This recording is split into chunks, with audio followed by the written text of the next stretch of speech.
پاهای آسوده دنیایی شادتر.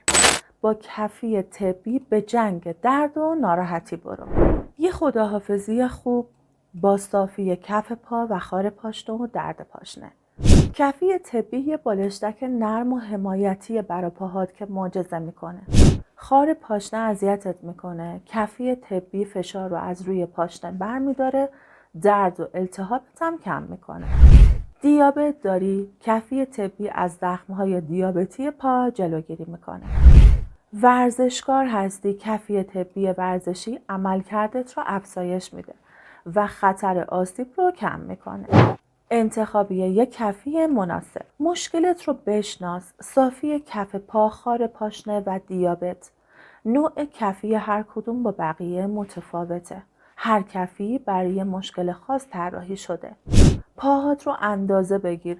طول و عرض پات رو دقیق اندازه گیری کن و مشخص کن. سایز مناسب کفی رو انتخاب کن. کفی نباید تنگ باشه نه گشاد. قبل از خرید کفی رو امتحان کنید تا دچار مشکل نشید. دقت کنید که داخل کفشتون هم به راحتی جا بشه.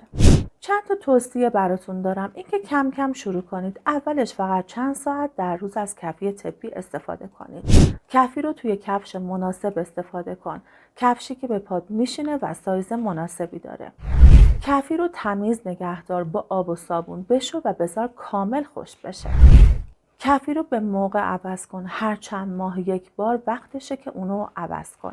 اگر درد یا ناراحتی حس کردی، استفاده از کفی رو متوقف کن و به پزشکت مراجعه کن.